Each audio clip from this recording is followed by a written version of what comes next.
මම කලින් වීඩියෝ එකකින් අරන් ආවා මෙන්න මේ විදිහට ද්‍රව්‍ය බල ඇඳීමක් කොහොමද ලේසියෙන්ම ඇඳගන්නේ කියලා. ඉතින් අද මම ඔයාලට මේක පාට කරන්න තමයි කියලා දෙන්නේ. ඉතින් අදත් මම ඔයාලව මගේ YouTube channel එකට සාදරයෙන් පිළිගන්නවා. එහෙනම් අපි දැන් මේක පාට කරන්න පටන් ගමු. අද මම මේ පාට 36ක් තියෙන පාට පෙට්ටියකින් තමයි පාට කරන්නේ. ඕගොල්ලොත් පැස්ටල් වලින් පාට කරන අය නම් පැස්ටල් ගොඩක් තියෙන පාට පෙට්ටියක් ගන්න. මොකද අපිට පැස්ටල් දෙකක් මිශ්‍ර කරලා තව පාටවල් හදා ගන්න අපහසුයිනේ වෝටර් කලර් වල වගේ. හරි. එහෙනම් දැන් මුලින්ම මම පාට කරන්න පටන් ගන්න සාමාන්‍යයෙන් ඝනකාභයෙන්. හරි. දැන් ඕගොල්ලෝ කල්පනා කරන්නේ නැති ඝනකාභයක් නැත්තම් මොකද්ද පාට කරන්න කියලා නේද? මම එහෙම වුණොත් පාට කරන්නේ මුලින්ම ලා පාටින් තියෙන දේවල්. ඉතින් දැන් මෙතන ඝනකාභය, වතුර වීදුරුව වගේ දේවල් තද පාට නැහැනේ. මොකද අපි තද පාට ඒවා පාට කරන්න පටන් අරන් ලා පාට ඒවා පාට කරන්න ගියහම සමහර විට ඒවැ අනිත් පාට ගෑවිලා කැත වෙලා තියෙන්නත් පුළුවන්. ඉතින් ඒ නිසා අපි මුලින්ම මේක පාට කරනවා. දැන් ඕගොල්ලෝ දකින්න ඇති මම මුලින්ම සුදු පාට එකතු කරලා තමයි පාට කරන්න පටන් ගත්තේ. ඒ සුදු පාට එකතු කරගත්තේ මේ ලා පාටින් පාට කරන්න තියෙන දේවල් අපි තද පාටකින් පාට කරන්න ආරම්භ කළොත් අපිට වැරදුනොත් ඒක ආපහු හදාගන්න බෑ. හැබැයි සමහර පැස්ටල් තියෙනවා සුදු පාටින් අපිට මක්කලා හදාගන්න පුළුවන්. හැබැයි ගොඩක් පැස්ටල් වල ඒ හැකියාව නැහැ. ඉතින් ඒ නිසා ඔයාලට පුළුවන් ලා වර්ණයක් මේ මුලින්ම එකතු කරලා ඒක උඩින් පාට කරගෙන යන්න. ඊට පස්සේ ඔයගලන්ට වැරදුනොත් ඔයගලන්ට ඒක හූරලා අයින් කරගන්න පුළුවන්. ඔයගොල්ලෝ දකින්නේ තද පාටින් එන්න ඕනේ තැන් ටිකට මම මෙන්න මේ වගේ ටික අර ලා නිල් පාටක් තියෙන එන්නේ නිල් පාටක තමයි එකතු කරගන්නේ. එතකොට ඕගොල්ලන්ට සුදු පාට චුට්ටක් එකතු කරගත්තට පස්සේ මේ වගේ පාට එකතු කරගෙන යන්න පුළුවන්. ඊට පස්සේ ඔයාලට ආපහු තද පාට ලා පාට එකතු කරගන්න ගමන් මෙන්න මේ විදිහට වර්ණ මිශ්‍ර කරලා පාට කරගන්න පුළුවන්. තව දෙයක් තමයි ඒක මටත් මුලින් අමතක වුණා.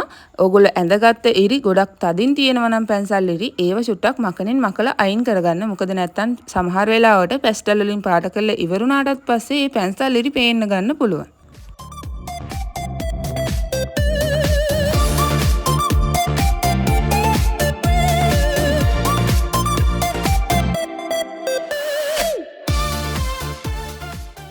හරි අපි දැන් රෙදි කෑල්ල පාට කරමු. ඒකෙත් මෙන්න මේ වගේ අඳුරු වෙන තැන් ටික ඔයගලන්ට පාට කරගෙන යන්න පුළුවන්.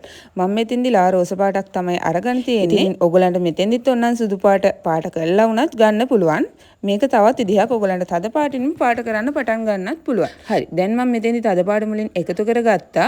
ඊට පස්සේ මම ක්‍රීම් පාටක් තමයි මෙන්න මේ විදිහට මිශ්‍ර කරගන්නේ. හරි. ඔන්න ඔය විදිහට මම සුදු පාට ගන්නත් පුංචි තැන් ටිකක් ඉතුරු කරා. ඔයගොල්ලෝ හොඳට මතක තියාගන්න ඕනේ රෙදි කෑල්ලක අර නැමුන් පාරවල් එහෙම ලස්සනට තියෙන්න ඕන නිසා මෙන්න මේ වගේ ලා පාට තැන් තද පාට තැන් හොඳට මිශ්‍ර කරගන්න. එතකොට ඒ රෙදි කෑල්ලේ තියෙන ගති ලක්ෂණ ටික මතුවලා පේනවා. ඔයගොල්ලන්ට සමහර විට මෙන්න මේ වගේ පින් කරපු රෙදි කෑල්ලක් හම්බ වෙන්නත් පුළුවන්. එහෙම වුණාම ඔයගොල්ලන්ට පුළුවන් මෙන්න මේ වගේ අන්තිමටම ඒකේ තියෙන මෝස්තර ටික හරි එහෙම නැත්නම් ඒකේ ඉරි ඇඳලා තියෙනවා ඉරි වගේ තියනවා නම් හරි ඒ ටික මෙන්න මේ විදිහට පාට කරගන්න ඒ රෙදි කෑල්ලේ තියෙන විදිහට. ගොඩක් වෙලාවට අහනවා ඕගොල්ලන්ට මේ දීලා තියෙන රෙදි කෑල්ලම අඳින්න ඕනේද නැත්නම් ඒකේ තියෙන ඩිසයින් නැතුව ඕගොල්ලන්ට අඳින්න පුළුවන්ද කියලා. ඕගොල්ලන්ට හොඳම දේ තමයි ඕගොල්ලන්ට ද්‍රව්‍ය බල ඇඳීමේ දෙන විදිහටම ඒකේ තියෙන පාට ටිකම ඕගොල්ලන් ආදේශ කරගන්නවා නම්. හැබැයි ඕගොල්ලන්ට වීදුරුවට ඝනකාභයට වගේ පාට පොඩ්ඩක් වෙනස් කරගන්න පුළුවන්. ඕගොල්ලන්ට අලු පාට සුදු පාට එකතු කරගන්නත් පුළුවන්. නැත්නම් මේ වගේ නිල් පාට සුදු පාට වගේ එකතු කරගන්නත් පුළුවන්. හරි අපි දැන් ඊළඟට කලය පාට කරගමු. දැන් මෙතන මැටි කලයක් තියෙනවා කියලා හිතන්න. ඉතින් ඒ නිසා අපි මැටි කලයක තියෙන පාට ටික තමයි මෙතෙන්ට ආදේශ කරන්න හදන්නේ. හරි. එතකොට ඔයගොල්ලන්ට දැන් අර රෙදි කෑල්ල තියෙන පැත්තට මුලින්ම තද පාට දාගන්න යන්න එපා. මොකද අපිට එහෙම වුණොත් මෙතන මැටි කලෙයි රෙදි කෑල්ලයි පේන්නේ නැතුව යන්න පුළුවන්. මම මෙතෙන්දී ගොඩක්ම තද දුඹුරු පාට එක නෙමෙයි දුඹුරු පාටකුයි ඊට පස්සේ තැඹිලි පාටයි ක්‍රීම් පාට සුදු පාට ඒ වගේම ඔයගොල්ලන්ට කහ පාට උනත් මේකට එකතු කරගන්න පුළුවන්. මුලින්ම ගොඩාක්ම තද පාටින් පටන් ගන්න එපා. මෙන්න මේ විදිහට ඔයගොල්ලන්ගේ පාට පෙට්ටියේ තියෙන දුඹුරු පාට වලින් තදම එක නැතුව ටිකක් ලා පාට එක අරගන්න. මේකෙත් ඕගොල්ලන්ට අර අඳුරු වෙලා වැඩි වෙලා කලෙම අඳුරු වෙයි කියලා බය හිතෙනවා නම් මෙන්න මේ වගේ සුදු පාට ටිකක් එකතු කරගන්න පුළුවන්. එතකොට අපිට වැරදුනොත් ඒක හූරලා ඉවත් කරගන්න පුළුවන්. ඉතින් ඒ නිසා ඒ විදිහට කරලා බලන්න.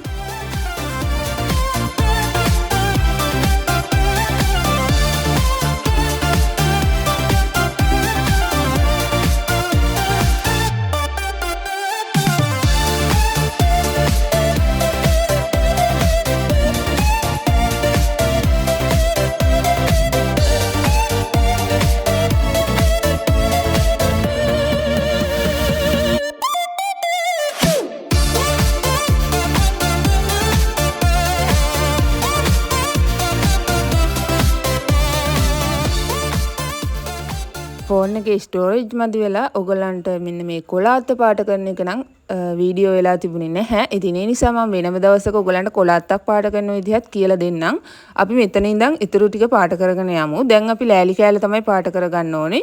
දැන් අපිට මෙතෙන්ට අරගන්න ඕනේ අපි අර මැටි කලයට ගත්ත පාට ටිකමනේ. ඉතින් ඒ නිසා අපි ඒ තැන් වලින්ම පාට දාන්නේ නැතුව මෙන්න මේ වගේ තද පාට කරගන්න ඕන තැන් වල විතරක් තද දුමුරු පාටින් පාට කරගෙන යමු. එතකොට කලයට ලං වෙන තැන් වලදී පාට දාන්න නැතුව එමු. රිදි කෑල්ලෙත් මෙන්න මේ වගේ යට හරිය අඳුරු වැටෙන තැන් ටික මේ විදිහට අඳුරු පාට එකතු කරගන්න. ඊට පස්සේ අපිට පුළුවන් මේක ලස්සනට පාට මිශ්‍ර කරලා එළිය අඳුර දක්වන්න.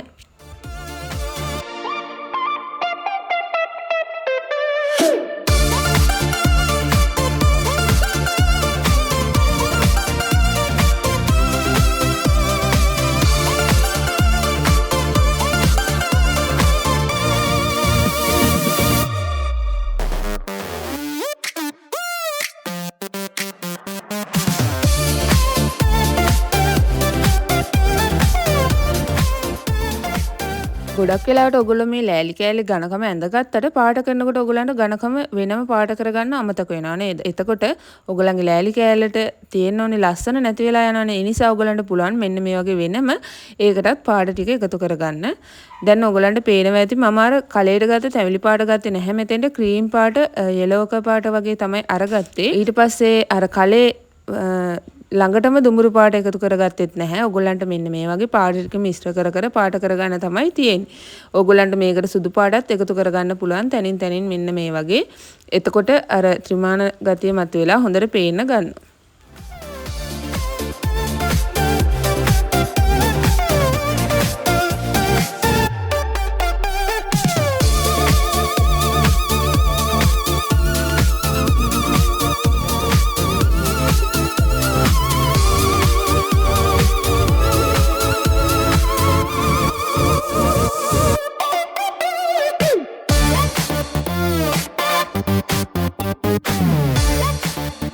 දැන් අපිට තියෙන පසුබිම් පාට කරගන්න. එහෙනම් අපි පසුබිම් පාට කරන්න පටන් ගමු. අනිවාර්යෙන්ම ඔයගොල්ලෝ පසුබිමට පාට එකතු කරගන්න ඕනේ. හැබැයි මේ මුළු පසුබිමම පාට කරන්න ඕනේ කියලා එකක් නැහැ. ඉතින් ඒ නිසා ඔයගොල්ලන්ට මේ කොලේ සුදු ඉතුරු වෙන විදිහටත් පාට කරගන්න පුළුවන්. ඔයගොල්ලන් පාට කරන ටෙක්නික් වෙනස් වෙන්න පුළුවන්. දැන් මම මේ පාට කරන්නේ එක විදිහකට.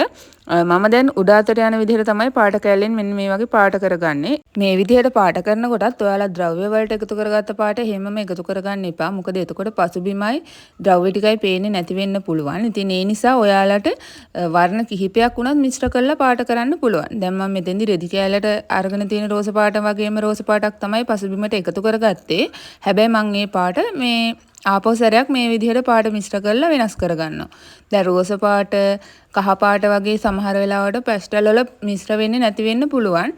ඔයගොල්ලෝ ඔයිල් පැස්ටල් එකක් ගත්තොත් ඒක පහසුවෙන් මිශ්‍ර කරගන්න පුළුවන්. හැබැයි වෙන කොලයක ඔයාලා මුලින්ම ඔයගොල්ලෝ අලුතෙන්ම පාට පෙට්ටිය ගත්තාම පාට කරලා බලන්න ඒවා හොඳට කියන්නේ මඩ පාටක් වෙන්නේ නැතුව විසංගත වර්ණයක් හැදෙන්නේ නැතුව ලස්සනට පාට කරගන්න පුළුවන්ද කියලා. තවත් දෙයක් තමයි ඔයගොල්ලන්ට පුළුවන් පැස්ටල් කෑල්ල ගොඩක් තද කරන්නේ නැතුව මේ වගේ කොලේ සුදු ඉතුරු වෙන විදිහට මුලින්ම පාට කරගෙන යන්න. ඊට පස්සේ ඔයගොල්ලන්ට පුළුවන් සුදු පාටත් එක්ක හොඳට මිශ්‍ර කරලා පසුබිම පාට කරන්න. අපිට අවශ්‍ය නම් ආපහු නැවත අඳුරු කරන්න ඕනි පැති අඳුරු එකතු කරන්න පුළුවන්. අර ගොඩක්ම අඳුරු වුණොත් අපිට ලා පාටක් කරගන්න අපහසු වෙන්නේ. ඉතින් ඒ නිසා ඔයාලා ඒවත් හොඳට කල්පනා කරන්න. අනිත් දේ තමයි ඔයාලා පසුබිමට ගන්න ඕනේ තනි පාටක් නෙමෙයි. එහෙම නීතියක් නැහැ. ඔයගලන්ට මේ වගේ පාට කිහිපයක් අරගෙන එක පැත්තකට කොළ පාට දාන්න පුළුවන් නම් ඒ පැත්තට දාන්න, අනිත් පැත්තට ඒකට ගැළපෙන විදිහට පාට ටික මිශ්‍ර කරගෙන යන්න තමයි තියෙන්නේ. ඉතින් ඔයගලන්ට පේනවා ඇති කොලේ සුදු පාට ඉතුරු වෙන විදිහට අන්තිමට මම සුදු පාට මේ වගේ මිශ්‍ර කරනවා. ඔයගොල්ලන්ට අර දැන් පාට කරලා තියෙන විදිහටම නවත්තන්නත් පුළුවන්. ඒක අර ගොඩක් සුමට විදිහට ඔයාලට පාට කරලා නවත්ත ගන්න. එතකොට හරි. දැන් මේක පාට කරලා ඉවරනාට පස්සේ පසුබිමත් අපි පාට කරලා ඉවරයිනේ. ඊට පස්සේ අපිට පුළුවන් ද්‍රව්‍ය බල ඇඳීමේ ඉතුරු ටික මතු කරගන්න. එතෙන්දී ඔයගොල්ලන්ට පුළුවන් කළු පාට අරගන්න. ඒ වගේම ඔය කොළ පාටවල එහෙම අවුට්ලයින් වගේ දානවා නම් ඒකට තද කොළ පාටක් අරගන්න. ඕගොල්ලන්ගේ ද්‍රව්‍ය වල පාට කරලා තියෙන තද පාට අරගන්න. එහෙම නැත්නම් කළු පාට අරගන්න. හැබැයි ගොඩක් කළු පාට අරගන්න එපා. මම මෙතෙන්දි කියන්නේ අවුට්ලයින් එකක් එකතු කරගන්න කියන එක නෙමෙයි. ඒක පොඩ්ඩක් මතු කරගන්න තද පාට එකතු කරගන්න. දැන් මම මෙතෙන්දි කරන්නේ පසුබිමේ රෝස පාට දාලා තියෙන නිසා වීදුරුවෙන් එහා පැත්ත පේන විදිහට රෝස පාට වගේ චුට්ටක් වීදුරු ඇතුලෙත් ගාගත්තා. ඕගොල්ලන් අන්න ඒ වගේ හොඳට කල්පනා කරලා මෙන්න මේව පාට කරගන්න ඕනේ.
බලන්නකො මෙන්න මේ වගේ හිමීට ඔයගලන්ට තදපාට කරන්න ඕන තැන් ටික තදපාට කරගත්තට පස්සේ ද්‍රව්‍ය ටික හොඳට මතුවලා පේන්න ගන්නවා. හැබැයි හැම වෙලාවෙම මතක තියාගන්න ඕනේ ඔයගොල්ලන් තනිකර අවුට්ලයින් එකක් විදිහට මේක රූප වටේම අඳින්න එපා ඉරක් විදිහට.